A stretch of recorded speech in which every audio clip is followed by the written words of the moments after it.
Hello students, कैसे आप सभी। उम्मीद करता हूँ अच्छे होंगे। दून सैन्य अकेडमी में आपका स्वागत है। तो हमने सेट थ्योरी कंप्लीट कर चुके हैं फतेह बैच के अंदर, और आज हम सेट थ्योरी के जो एमसीक्यूज है वो लगाने वाले हैं।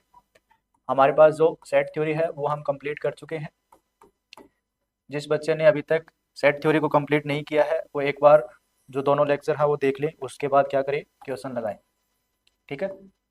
सेट थ्योरी को हम कंप्लीट कर चुके हैं। आज हम क्या करने वाले हैं, क्वेश्चंस करने वाले हैं। किस पर? सेट थ्योरी पर।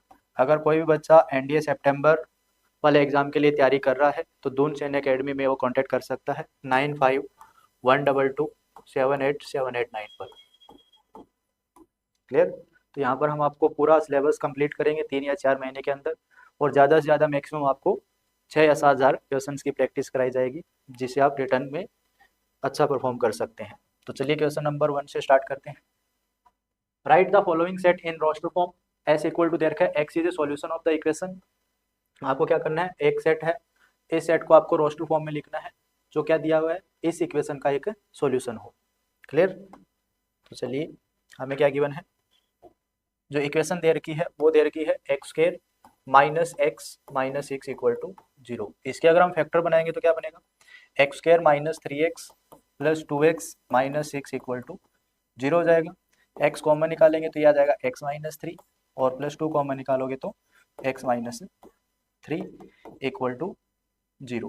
तो यह आ जाएगा x plus 2 and x minus 3 equal to 0। तो यहाँ से आपको दो रिजल्ट मिलेंगे, एक्स प्लस 2 इक्वल टू 0 होगा या एक्स माइनस 3 इक्वल टू 0 होगा।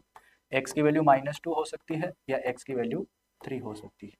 तो इसका आंसर हो जाएगा 3 एंड -2, ऑप्शन ए हो जाएगा। क्लियर। उसके बाद मूव करते हैं क्वेश्चन नंबर 2 पर। जो गिवन है, write the following set in roster form. आपको सेट बिल्डर फॉर्म में क्या गिवन है, x इक्वल टू दे रखा है 2n-1 अपॉन n+2, और फिर इसने बोला है n है वो होल नंबर होना चाहिए। होल नंबर मतलब आपके पास n की वैल्यू क्या हो सकती है, 0 हो सकती है, 1 हो सकती है, 2 हो सकती है और 3, क्योंकि n है वो <4 भी बोला इसने। अगर मैं 0 रखता हूँ तो ये आ जाएगा -1/2 जो इस ऑप्शन में दिया हुआ है। मतलब उसके बाद अगर मैं 1 रखता हूँ तो ये आ जाएगा 2 - 1 1 और 1/3। एक तो आएगा -1/2 0 रखने पर, फिर 1 रखने पर क्या आ रहा है, ये 2 - 1/3, तो ये आ जाएगा 1/3। और 2 रखने पर क्या आएगा, 2 2 जा 4 - 1 3/4। क्लियर। और 3 रखने पर आएगा 6 - 1 5, और ये आ जाएगा 5/5 जो कि होता है 1। तो हमारे पास -1/2 1/3 3/4 और 5/4, ये कौन से ऑप्शन में दिया हुआ है, ऑप्शन ए में दिया हुआ है। क्लियर। तो इसका फाइनल आंसर हो जाएगा। उसके बाद मूव करते हैं क्वेश्चन नंबर 3 पर, जो दिया write the following set in set builder form. Write the following set in the builder form the set of all positive integer whose cube is odd. इसने क्या दिया बेटा, इसने बोला कि वो सारे आपको पॉजिटिव इंटीजर लिखने हैं जिनका क्यूब भी क्या हो, ओड हो। क्लियर। हमें पता है कि ओड नंबर का जो क्यूब होता है वो क्या होता है, वो ओड ही आता है। क्लियर। कोई भी नंबर जो ओड है उसका क्यूब भी क्या होने वाला है, ओड होने वाला है।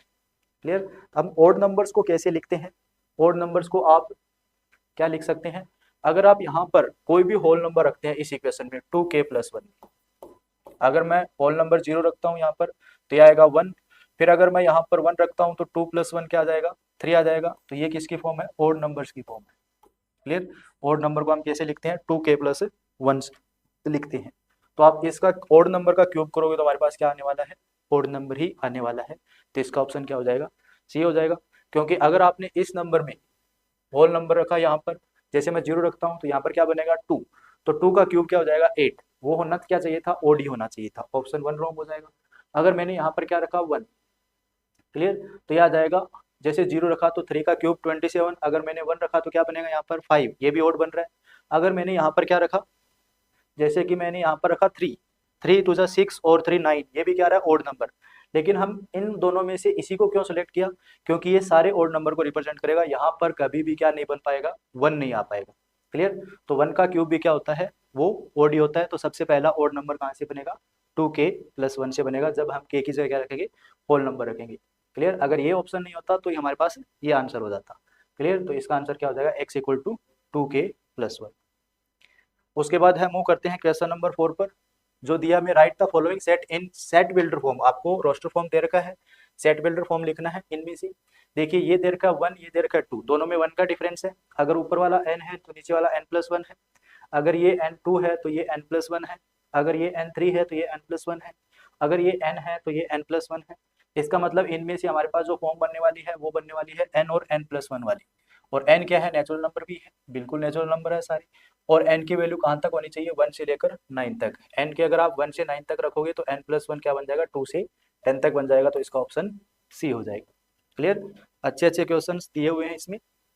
पहले हम बेसिक क्वेश्चंस पर प्रैक्टिस करेंगे, उसके बाद इसमें एनडीए में जितने भी PYQ आए हैं उन पर काम करेंगे।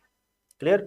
उसके बाद है क्वेश्चन नंबर 6, फिफ्थ देखिए, फोर्थ हो गया है, फिफ्थ नंबर में आपको एक बाई क्वाड्रेटिक इक्वेशन दे रखी है, x4 - 5x² + 6 = 0।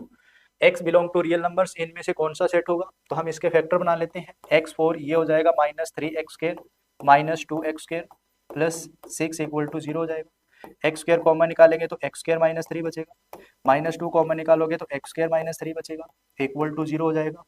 या तो x² - 2 0 होने वाला है, या x² - 3 है वो 0 होने वाला है। तो x² की वैल्यू या तो -2 = 0 होगा, या x² - 3 = 0 हो जाएगा। तो यहाँ से आपको x² की दो वैल्यू मिलेगी, या तो x² = 2 होगा या x² = 3 होगा। x की वैल्यू क्या हो सकती है, ±√2 हो सकता है। यहाँ से x क्या हो सकता है, ±√3 हो सकता है। तो हमारे पास x है, वो सेट f के अंदर कौन कौन से हो सकते हैं, √2 हो सकता है, -√2 हो सकता है, √3 हो सकता है, या -√3 हो सकता है। ये कौन सा ऑप्शन दिया है, 2, √2, -√2, √3 एंड -√3, ऑप्शन ए हो जाएगा। क्लियर। उसके बाद हम मूव करते हैं क्वेश्चन नंबर 6 पर। A is a non empty set, then find the value of एक नॉन एम्प्टी सेट दिया है। हमें पता है कि A कॉम्प्लीमेंट का कॉम्प्लीमेंट क्या होता है, ये A हो जाता है वापिस। तो हमारे पास क्या दिया हुआ है, A कॉम्प्लीमेंट, फिर उसका कॉम्प्लीमेंट, फिर उसका कॉम्प्लीमेंट, फिर उसका कॉम्प्लीमेंट, और फिर उसका कॉम्प्लीमेंट। इसकी वैल्यू हमें बतानी थी। क्लियर। 1 2 3 4 5 दिया है, हमें पता है 2 टाइम्स में A मिलेगा। फिर आगे बाद यहाँ पर A बन गया ये, उसके बाद क्या बना, 3 टाइम्स और बचे। कितने टाइम्स बचे हमारे पास, 3 टाइम्स। फिर इन 2 टाइम्स से A बन जाएगा, क्या बन जाएगा, A बन जाएगा। और उसके बाद क्या बचेगा, A कॉम्प्लीमेंट। A कॉम्प्लीमेंट कौन सा दिया हुआ इसमें, ऑप्शन बी हो जाएगा। क्लियर। अगर मैं A कॉम्प्लीमेंट का A कॉम्प्लीमेंट करते हैं, कॉम्प्लीमेंट लॉ में इसका फॉर्मूला लिखवाया था कि क्या होता है, वो A होता है। अगर आपके पास A के ऊपर 2 बार कॉम्प्लीमेंट लगाया तो उसका रिजल्ट क्या आ जाएगा, वापिस A आने वाला है। तो यहाँ पर 5 बार था तो 4 बार तक तो क्या हो जाएगा, वापिस A आ जाएगा, और 5th टाइम में A कॉम्प्लीमेंट रह जाएगा। क्लियर। उसके बाद है क्वेश्चन नंबर 7। इसने बोला है if P such that P equal to, आपको क्या दे रखा है, n+2, इंटू में दे रखा है आपको 2n⁵ + 3n4 + 4n³ + 5n² + 6 upon में दे रखा है आपको n² + 2n। तो मैं इसमें से n कॉमन निकाल लेता हूँ तो n+2 बचेगा, n से n कैंसिल हो जाएगा, n+2 से n+2 कैंसिल हो जाएगा। कौन कैंसिल होने वाला है, n+2 से n+2। इस n से सभी को डिवाइड करते हैं तो ये आ जाएगा 2n4, ये आ जाएगा 3n³, ये आ जाएगा 4n², ये आ जाएगा 5n, और ये आ जाएगा 6/n। क्लियर। इसने बोला है कि n और p क्या होने चाहिए, पॉजिटिव इंटीजर होने चाहिए। Then find the number of elements in set x। n और p दोनों क्या होने चाहिए, पॉजिटिव इंटीजर होने चाहिए। तो हमें पता है कि इस n की वैल्यू अगर आप पॉजिटिव इंटीजर रखोगे तो ये सारे इंटीजर ही मिलेंगे। अब इसका आंसर पूरा क्या, p का आंसर भी क्या रहे, इंटीजर ही आए। तो हमारे पास यहाँ पर है, ये भी एक इंटीजर आंसर देना चाहिए। तो आप n को किस, इस 6 को किस किस n से डिवाइड कर सकते हैं कि ये एक इंटीजर ही रहे। तो हम क्या क्या रख सकते हैं n की जगह, n की जगह मैं 1 रख सकता हूँ। क्लियर। तो 6 ही रहेगा, मतलब अगर मैं n की जगह 2 रखूंगा तो यहाँ पर 3 बनेगा, क्योंकि ये तो सारा आंसर अपना इंटीजर ही देने वाला है। उसके बाद n की जगह मैं क्या रख सकता हूँ, 3 से डिवाइड होता है। n की जगह आप कभी 4 नहीं रखोगे, अगर आपने 4 रखा तो 3/2, और ये क्या बन जाएगा आपके पास, इंटीजर है, और प्लस ये फ्रैक्शन में आकर आपके पास इंटीजर आंसर नहीं रहेगा। उसके बाद n की जगह मैं 5 रखूंगा तो भी इंटीजर नहीं आएगा, और n की जगह मैं 6 रख सकता हूँ। क्लियर। तो आप n की जगह कितनी वैल्यू यूज कर सकते हैं, 1 2 3 6। तो find the number of element in set x। तो सेट x में आप क्या रख सकते हैं, p में जो आपके पास नंबर बनने वाला है वो क्या होगा, एक पॉजिटिव इंटीजर होना चाहिए। तो n की वैल्यू हम क्या रख सकते हैं, 1 2 3 4। क्लियर। तो ये रख सकते हैं 1 2 3 4। तो हमारे पास कितने इंटीजर आएंगे इसमें, find the number of element in set x, वो कितने होने वाले, 4 होने वाले। क्लियर। उसके बाद हम मूव करते हैं नेक्स्ट क्वेश्चन पर, question number 8। U be the set of all digit in our decimal system. Our decimal system में कितने डिजिट्स होते हैं, वो सेट यू हो जाएगा। ये हो जाएगा 0 1 2 3 4 5 6 7 8 9। क्लियर। उसके बाद है ए सेट दिया हुआ है, वो दिया हुआ है और डिजिट्स, और डिजिट होती है 1 3 5 7 9। और सी सेट दिया है, वो क्या है, x belong to universal set and x is less than 5, less than 5 equal to 5 दिया है, तो ये हो जाएगा 0 1 2 3 4 5। इसके बाद पूछता है इसने A intersection C complement. Clear, A और सी कॉम्प्लीमेंट का इंटरसेक्शन पूछा है, तो सी कॉम्प्लीमेंट क्या होगा, सबसे पहले तो हम सी कॉम्प्लीमेंट निकाल लेते हैं। सी कॉम्प्लीमेंट क्या होगा, यूनिवर्सल से आप सी को माइनस कर दो। क्लियर, सी कॉम्प्लीमेंट मतलब यूनिवर्सल माइनस सी। अगर मैं 0 1 2 3 4 5 हटाऊंगा तो सी कॉम्प्लीमेंट कितना आ जाएगा हमारे पास, क्या आ जाएगा 6 7 8 9। अब ए के साथ इसका कॉमन कौन होने वाला है, 6 7 8 9 में से कौन आने वाला है, ओनली 9 आ जाएगा। तो ए इंटरसेक्शन सी कॉम्प्लीमेंट क्या हो जाएगा, 7 भी आएगा और 9 भी आ जाएगा, 7 और 9, इसका आंसर हो जाएगा 7 9। क्लियर, तो 7 9 हमें ऑप्शन दिया हुआ है डी ऑप्शन। ओके, उसके बाद हम मूव करते हैं नेक्स्ट क्वेश्चन पर। ए दिया हुआ है आपको 1 2 3 4, which of the following statement is are correct, इनमें से कौन सा स्टेटमेंट करेक्ट है, क्या 3 4 सबसेट है ए का।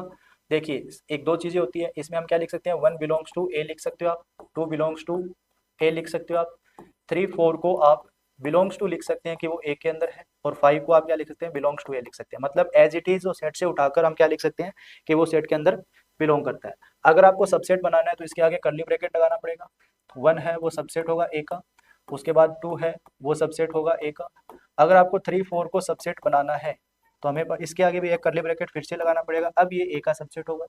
उसके बाद 5 को अगर सबसेट बनाना है तो इसके साथ कर्ली ब्रैकेट लगकर ये ए का सबसेट होगा। क्या मैं 3 4 को सबसेट बोल सकता हूँ, नहीं, 3 4 को हम बिलोंग्स टू ए बोल सकते हैं। क्या आप 3 4 को बिलोंग्स टू ए बोल सकते हैं, बिल्कुल बोल सकते हैं। क्या 3 4 के आगे फिर कर्ली ब्रैकेट लगाते तो सबसेट बोल सकते हैं, बिल्कुल बोल सकते हैं। तो हमारा आंसर क्या हो जाएगा, बोथ बी एंड सी हो जाएगा। डन। उसके बाद मूव करते हैं क्वेश्चन नंबर 10 पर।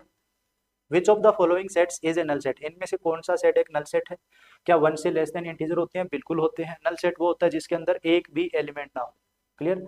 क्या x इक्वल टू 5 लिखेंगे तो ये सेट के अंदर 5 एक इंटीजर तो रहेगा, इसका मतलब ये भी नल सेट नहीं है।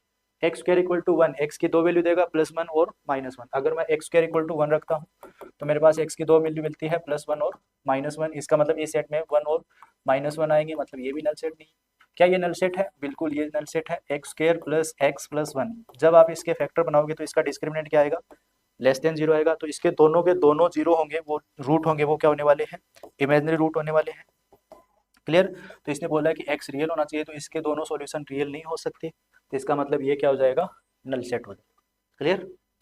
Next question number 11, which of the following set is an empty set, इनमें से कौन सा सेट है जो एम्प्टी होगा। यहाँ पर क्या बोला है, एक्स स्क्वायर इक्वल टू 9 क्या होगा, x की दो वैल्यू होगी 3 एंड -3, और उसका इंटरसेक्शन निकालना है x इक्वल टू 3 के साथ, तो दोनों में कॉमन क्या आ जाएगा, 3 आ जाएगा। कॉमन क्या आ जाएगा, 3, मतलब ये तो एम्प्टी नहीं हो सकता। उसके बाद दूसरा बोला एक्स स्क्वायर इक्वल टू 9, इसकी दो वैल्यू होगी कौन कौन सी, 3 एंड -3, और फिर इंटरसेक्शन निकालना है 2x इक्वल टू 4 के साथ, तो x इक्वल टू 2, तो 2 और 3 -3 के अंदर कुछ भी कॉमन नहीं होता, इसका मतलब ये एम्प्टी सेट हो जाएगा। x प्लस 4 इक्वल टू 4 दे रखा है, तो आप क्या रखोगे, x की जगह 0 रख दोगे, इसका मतलब इसमें 0 एलिमेंट आ जाएगा, तो ये भी एम्प्टी सेट नहीं होगा। और 2x प्लस 1 इक्वल टू 3 है, तो ये भी आपके पास एम्प्टी सेट नहीं आएगा। तो एम्प्टी सेट कौन सा आने वाला है, एक्स स्क्वायर इक्वल टू 9 और 2x इक्वल टू 4, उन दोनों में कुछ भी कॉमन नहीं होने वाला। डन। उसके बाद बात करते हैं हम क्वेश्चन नंबर 12 की। इसने दिया है A is a set in which x element such that x equal to, आपको क्या दे रखा है, 4n + 1, और n किस में बिलोंग करता है, नेचुरल नंबर्स में। और फिर इसने दिया है 2, इंटरसेक्शन निकालना है किसके साथ, 2 के साथ, 3 के साथ, 4 के साथ, 5 के साथ। क्लियर। 2 n है वो नेचुरल नंबर होना चाहिए, और n क्या है, 2 से लेकर 5 तक हो सकता है। क्लियर। n की वैल्यू नहीं, आपको क्या बनाना है, नंबर ऑफ सबसेट बनाने हैं, इसके क्या बनाने हैं, नंबर ऑफ सबसेट बनाने हैं। इसमें हमें क्या बनाने हैं, नंबर ऑफ सबसेट, और n की वैल्यू आप क्या रख सकते हैं, n की वैल्यू आप रख सकते हैं 2 3 4 और 5। अगर मैं यहाँ पर 2 रखूंगा तो x की वैल्यू क्या हो जाएगी, ये हो जाएगा 8 और 1 9, 3 रखेंगे तो 12 और 1 13, अगर मैं 4 रखूंगा 16 1 17, 5 रखूंगा 20 एंड 21, तो आपके पास सेट ए के अंदर 4 एलिमेंट आ जाएंगे। कितने आ जाएंगे? 9, 13, 17 और 21। अब नंबर ऑफ सबसेट कितने हो जाएंगे? नंबर ऑफ सबसेट का फॉर्मूला होता है 2 की पावर n होता है number of elements in given set. तो इसके अंदर हमारे पास 4 एलिमेंट है, तो 2 की पावर 4 नंबर ऑफ सबसेट कितने होने वाले हैं? 16। तो ऑप्शन हो जाएगा डी। डन। उसके बाद हम मूव करते हैं नेक्स्ट क्वेश्चन पर। Write the power set of A. A के आपको पावर सेट लिखने हैं। पावर सेट क्या होता है? द सेट ऑफ सबसेट क्या होता है? पावर सेट होता है। पावर सेट को हम पी ऑफ ए से डिनोट करेंगे। आपको सेट ए क्या दिया हुआ है? ये दे रखा है 0, फिर दे रखा आपको 0 1। क्लियर? तो इसके सबसे पहले हम सबसेट लिखेंगे। क्या लिखेंगे? सबसेट। सबसेट हो जाएगा, एक हो जाएगा 5, फिर हमारे पास 0 सेट, 0 इसका सबसेट हो जाएगा, फिर हम 0 1 सबसेट लिखेंगे, इसके आगे फिर कर्ली ब्रैकेट, फिर हम क्या लिखेंगे? दोनों को एक साथ लिखेंगे, 0 और 0 1 को। क्लियर? और इन सभी का भी हम क्या बनाते हैं? एक सेट बनाते हैं, तो वो क्या हो जाएगा? पावर सेट हो जाएगा। तो ऐसा हमें कहाँ पर दिया है? 5 दे रखा है, 0 दे रखा है, फिर 0 के आगे 2, 0 1 के आगे 2 कर्ली ब्रैकेट है, फिर 0 0 1 के साथ क्या दे रखा है? कर्ली ब्रैकेट दे रखा है। ऐसा कहीं और भी दिया है? देखिए भी एक ही जगह दिया हुआ है, ऑप्शन सी हो जाएगा इसका। 5 भी है, 0 भी है, 0 1 भी है, और 0 0 1 के साथ क्या आ जाएगा? कर्ली ब्रैकेट आ जाएगा। डन। तो ये क्या हो जाएगा? ये हमारे पास सबसेट का था, और ये सिंबल हमने एक पावर सेट के लिए सेट बनाया उसके लिए था। तो उसके बाद ऑप्शन हो जाएगा इसका सी। उसके बाद है क्वेश्चन नंबर 14। 14 में क्या दिया हमें? If s equal to x is a positive multiple of 3 less than 100। x क्या दिया हमें? एक पॉजिटिव मल्टीपल है 3 का और लेस देन 100 है। ठीक है? तो उसके बाद है and p is x is prime number less than 20। x एक प्राइम नंबर है जो लेस देन 20 है। Find the value of ns plus np। तो देखिए s के अंदर हमारे पास कितने एलिमेंट होने वाले हैं? 3 हो जाएगा, उसके बाद 6 हो जाएगा, 9 हो जाएगा, ये कहाँ तक जाने वाला है? 99 तक। ठीक है? पॉजिटिव मल्टीपल ऑफ 3 देखा लेस देन 100। तो ये सारे क्या है? 3 के मल्टीपल है। 3 1 जा 3, 2 जा 6, 3 जा 9। ये कितने मल्टीपल हो जाएंगे? नंबर ऑफ एलिमेंट कितने हो जाएंगे इसके अंदर? ये हो जाएंगे 33। उसके बाद x क्या दिया? p सेट हमें दिया हुआ है, इसके अंदर x एलिमेंट है, x एक प्राइम नंबर है लेस देन 20। लेस देन 20 कौन कौन से प्राइम होता है? सबसे पहले 2 आएगा, फिर 3 आएगा, फिर 5 आएगा, फिर 7 आएगा, 11 आएगा, 13 आएगा, 17 आएगा और 19 आएगा। तो नंबर ऑफ p में कितने एलिमेंट हो जाएंगे हमारे पास? 1 2 3 4 5 6 7 8। तो ये हमारे पास कितना आने वाला है? ns plus np। तो ns और np का जो सम होने वाला है वो हो जाएगा 33 प्लस 8 इक्वल टू 41। क्लियर? तो इसका आंसर हो जाएगा ऑप्शन बी। उसके बाद हम मूव करते हैं नेक्स्ट क्वेश्चन 15 पर, जो कि हमें दिया है two finite set having m and k element if the total number of subset of first set is 56 more than total number of subset of second set. आपके पास दो सेट है, इसके बोला है कि इसके जो सबसेट है वो ज्यादा है किससे? बी के सबसेट से। कितने ज्यादा है? 56 ज्यादा है। इसका मतलब है इसके सबसेट और इसके सबसेट अगर मेरे को इक्वल बनाना होगा तो इसमें 56 ऐड करना पड़ेगा। अगर इसके सबसेट पहले ही ज्यादा है तो इसके में जो नंबर ऑफ एलिमेंट है वो ज्यादा होंगे। इसके नंबर ऑफ एलिमेंट कितने हैं? m, वो ज्यादा होना चाहिए के सी। उसके बाद इसने बोला है value of m on k। तो m ग्रेटर देन k, सबसे पहले तो जो ऑप्शन नहीं आ सकते वो हटा दो। तो m ग्रेटर देन k है, m ग्रेटर देन k है, m ग्रेटर देन k नहीं है, m ग्रेटर देन k नहीं है। ये दो ऑप्शन तो कभी नहीं होंगे। क्लियर? अब 56 ज्यादा आने चाहिए सेट ए के अंदर। क्लियर? तो 2 की पावर 6 कितना होता है? नंबर ऑफ सबसेट का फॉर्मूला 2 की पावर 6 हो जाएगा 2 2 जा 4, 2 जा 8, 2 जा 16, 2 जा हमारे पास आ जाएगा 32, 2 जा 64। उसके बाद आ जाएगा हमारे पास 4 करोगे तो 2 की पावर 4 होता है 16। अब 64 से 16 हटाओगे तो 56 का डिफरेंस नहीं आएगा, मतलब ये भी नहीं हो सकता। तो हमारे पास आंसर क्या हो जाएगा? 63। क्योंकि 2 की पावर 6 कितना होता है? 64, और 2 की पावर 3 कितना होता है? 8। दोनों का डिफरेंस कितना हो जाएगा? 56 का, मतलब ए के अंदर 56 सबसेट ज़्यादा होंगे। तो हमारा ऑप्शन हो जाएगा बी ऑप्शन। क्लियर? उसके बाद मूव करते हैं क्वेश्चन नंबर 16 पर। ए दे रखा आपको 1 2 3 6 8 9, बी दे रखा है 3 4 5 6, यूनिवर्सल सेट दे रखा है 1 2 10। फाइंड ए यूनियन बी का कॉम्प्लीमेंट। तो सबसे पहले आप ए यूनियन बी निकालो। ए यूनियन बी क्या आ जाएगा? 1 आ जाएगा, 2 आ जाएगा, 3 आ जाएगा, 4 5 6 8 9। क्लियर? ये यूनियन बी हो जाएगा। अगर आपको इसका कॉम्प्लीमेंट निकालना है, इसका मतलब आप क्या कर रहे हैं? इसका भी कॉम्प्लीमेंट निकाल रहे हैं। तो यूनिवर्सल से 1 2 3 4 5 6 7 8 9 हटा दो, तो आप क्या रखोगे? 7 रखोगे और 10 रखोगे।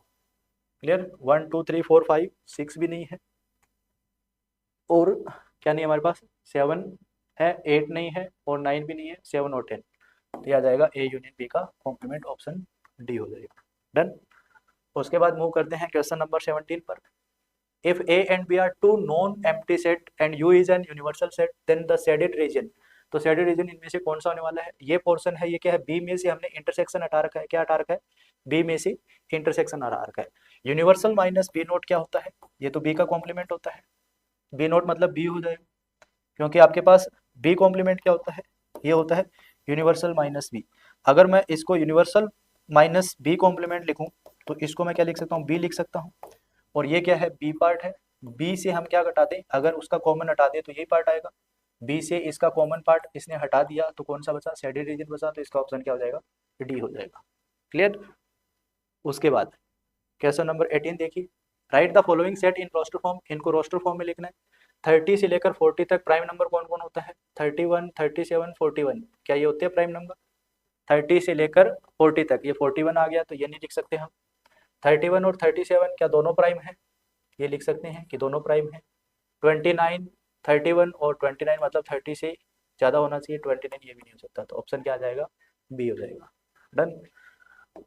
उसके बाद है 19 नंबर, सेट ए देयर का 1 to 10, then the number of subset of A containing 2 और 3 एलिमेंट। आपको क्या निकालना है? नंबर ऑफ सबसेट निकालने हैं जिनके अंदर 2 या 3 एलिमेंट हो। क्लियर। तो आपके पास टोटल कितने हैं? 10 एलिमेंट है, 10 में से आप कोई 2 वाले सबसेट निकालो जिनके अंदर हमने सबसे पहले 10 में से 2 एलिमेंट सेलेक्ट करेंगे, फिर उनके कितने सबसेट बन सकते हैं। क्लियर। उसके बाद फिर 10 में से आप 3 सेलेक्ट करोगे, उनके कितने सबसेट बनेंगे। ठीक है। तो number of subset A containing 2 और 3 एलिमेंट्स, तो इसका आंसर क्या हो जाएगा? 10C2 प्लस 10C3, तो ये हो जाएगा। इसको ओपन करते हैं, 10, 9, 2, 1 लिख सकते हैं, और ये हो जाएगा 10, 9, 8, ये हो जाएगा 3, 2, 1, तो यह आ जाएगा 2 से 5 पर, यह आ जाएगा 3 से 3 पर, 2 से हो जाएगा 4 पर, तो यह आ जाएगा हमारे पास 45 प्लस 120, तो इसका आंसर होने वाला है 165। कितना आ जाएगा? 165, ऑप्शन सी हो जाएगा। क्लियर। उसके बाद है क्वेश्चन नंबर 20, ए देयर का आपको 1 to 10 find the number of subset of A which consist other than prime number less than 10। क्या निकालने में? नंबर ऑफ सबसेट निकालने हैं which consist other than prime number less than 10, मतलब prime number से other numbers हो, फिर उनके कितने सबसेट बना सकते हो आप। तो प्राइम नंबर से अदर हमारे पास जो सेट बनेगा वो क्या हो जाएगा? ये हो जाएगा 1 हो जाएगा, 4 हो जाएगा, 6 हो जाएगा, 8 हो जाएगा और 9 हो जाएगा और 10 हो जाएगा। क्लियर। तो हमारे पास 2, 4, 6 कितना आ जाएगा? 2, 4, 6 आ जाएगा। 2, 4 other than prime number less than 10। Clear. तो हमारे पास टोटल कितने एलिमेंट आ जाएंगे इस सेट के अंदर? 6, तो इसके कितने सबसेट होने वाले हैं? पर लेस देन 10 बोला है, तो लेस देन 10 बोला है तो 10 आप यूज नहीं कर सकते। क्लियर। तो हमारे पास नंबर ऑफ एलिमेंट कितने होंगे सेट के अंदर? 5। तो नंबर ऑफ हमारे पास क्या होंगे? सबसेट कितने आने वाले हैं? 2 की पावर 5 हो जाता है 32। लेकिन इसने बोला है the number of subset of which consist other than prime numbers, मतलब वो सबसेट बताने हैं जिनके अंदर प्राइम नंबर के अलावा एलिमेंट्स हो। ठीक है। तो आप क्या करोगे? इसके अंदर जो 5 सबसेट होता है वो हटा देंगे, तो टोटल कितने आ जाएंगे? 32 माइनस 1 कितना आ जाएगा? 31, इसका फाइनल आंसर होने वाला है। ध्यान से क्वेश्चन को रीड करना। आपको बोला है find the number of subset of A, उस सबसेट ए के आपको क्या निकालने? सबसेट निकालने हैं जो कंसिस्ट करता है other than prime number less than 10। ठीक है। लेस देन 10 से कम वाले कितने नंबर हो जाएंगे? 1, 4, 6, 8, 9। अब इस सेट के कितने नंबर ऑफ सबसेट होंगे? ठीक है। तो इसके कितने आने वाले हैं? 32 आएंगे। क्लियर। तो हमारे पास आ जाएगा 32, क्योंकि 5 का तो कोई रोल नहीं रहेगा इसके अंदर। डन। उसके बाद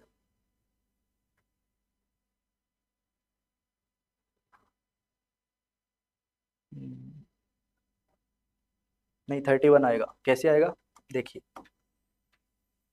इसने बोला है कि आपको एक सेट ए दिया हुआ है जिसके अंदर एलिमेंट्स हैं लेस देन 10, लेकिन वो प्राइम नहीं होनी चाहिए, तो वो तो हो जाएंगे हमारे पास 5 एलिमेंट्स। तो हमारे पास नंबर ऑफ सबसेट कितने होंगे? ए के नंबर ऑफ सबसेट होंगे वो हो जाएंगे 2 की पावर 5, वो हो जाएंगे 32। लेकिन इसने बोला है वो नंबर ऑफ सबसेट बताने हैं विच कंसिस्ट, जिनके अंदर हमारे पास क्या हो?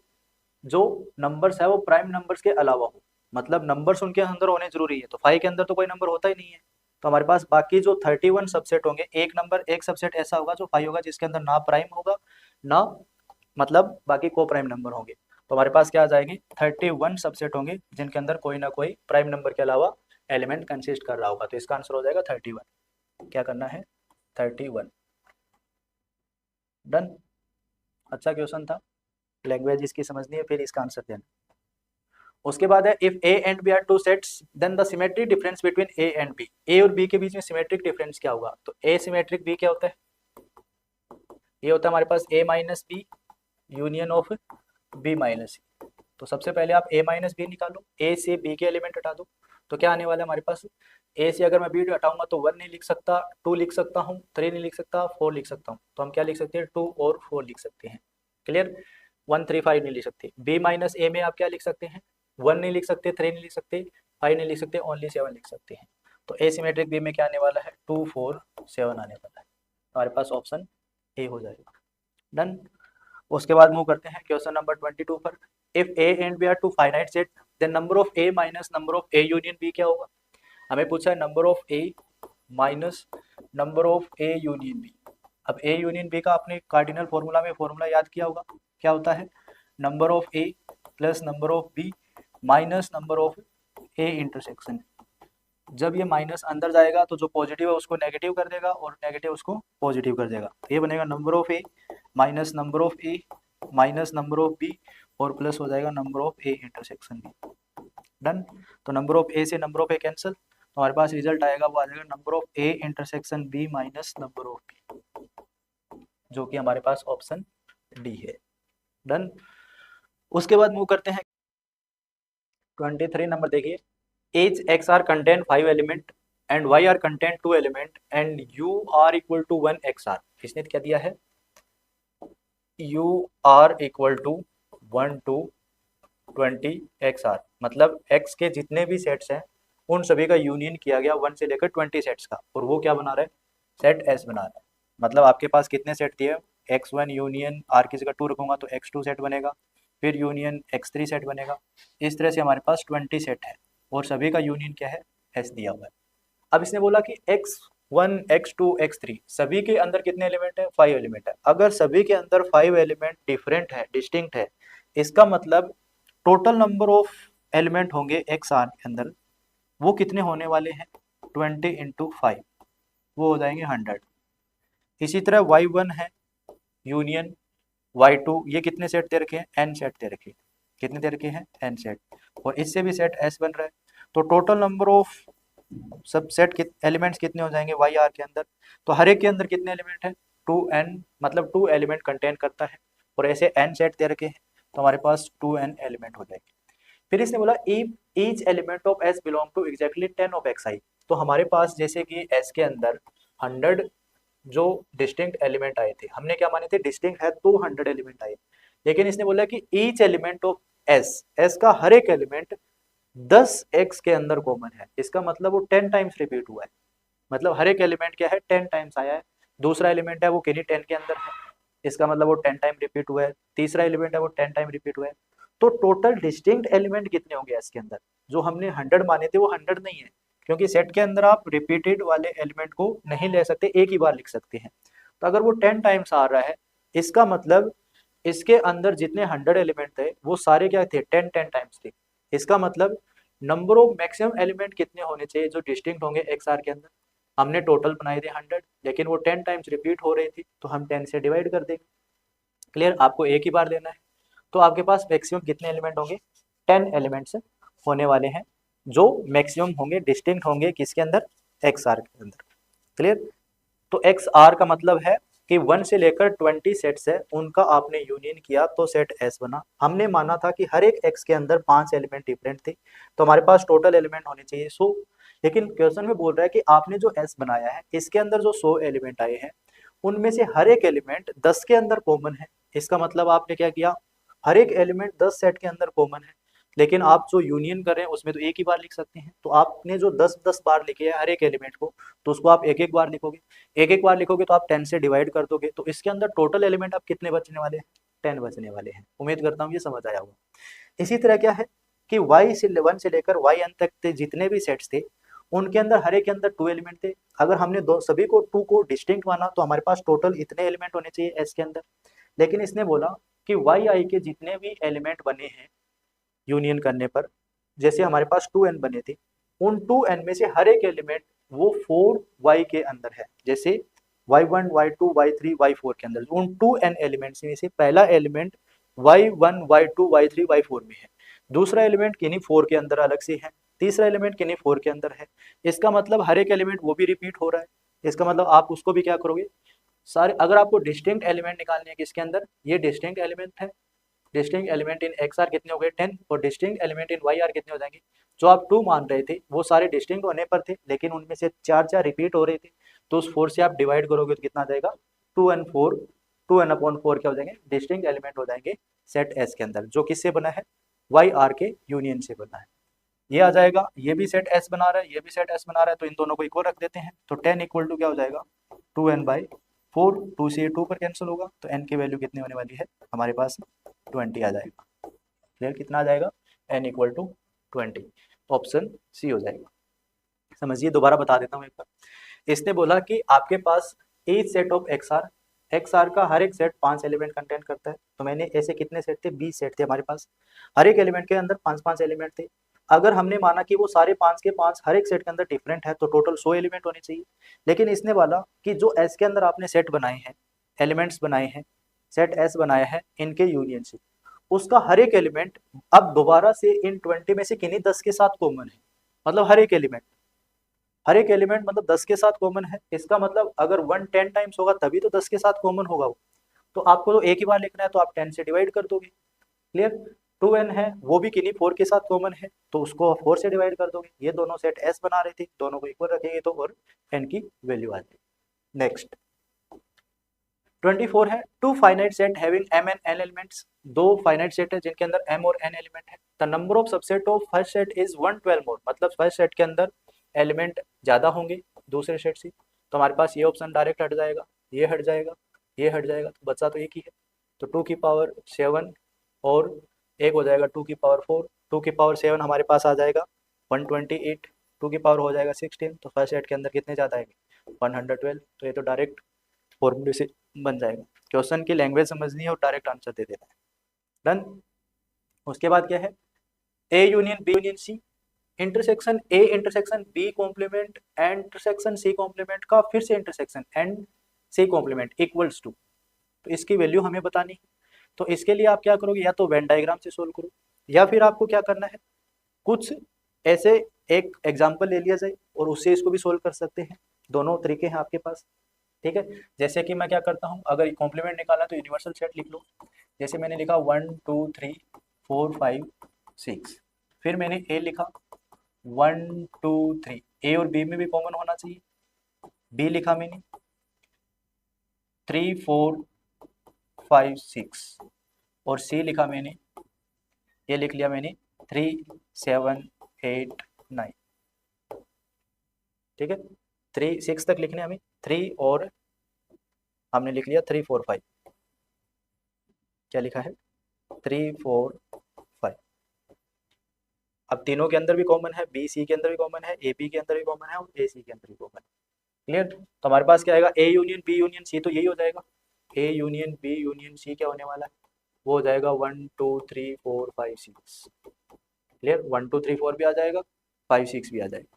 क्लियर, उसके बाद इसका कॉमन निकालना है इसके साथ, A intersection B complement and C complement, सबसे पहले मैं बी कॉम्प्लीमेंट निकाल लेता हूँ, तो बी कॉम्प्लीमेंट क्या हो जाएगा 3 4 5 6 हटा दो तो क्या बचेगा 1 2, उसके बाद मैं क्या निकाल लेता हूँ सी कॉम्प्लीमेंट निकाल लेता हूँ, सी कॉम्प्लीमेंट क्या आने वाला है, सी कॉम्प्लीमेंट हो जाएगा 3 4 5 हटा दो तो क्या आने वाला है 1 2 6, क्या आने वाला है 1 2 6, इन दोनों में कुछ कॉमन आ रहा है, यस बी कॉम्प्लीमेंट और सी कॉम्प्लीमेंट में क्या कॉमन आ रहा है 1 2।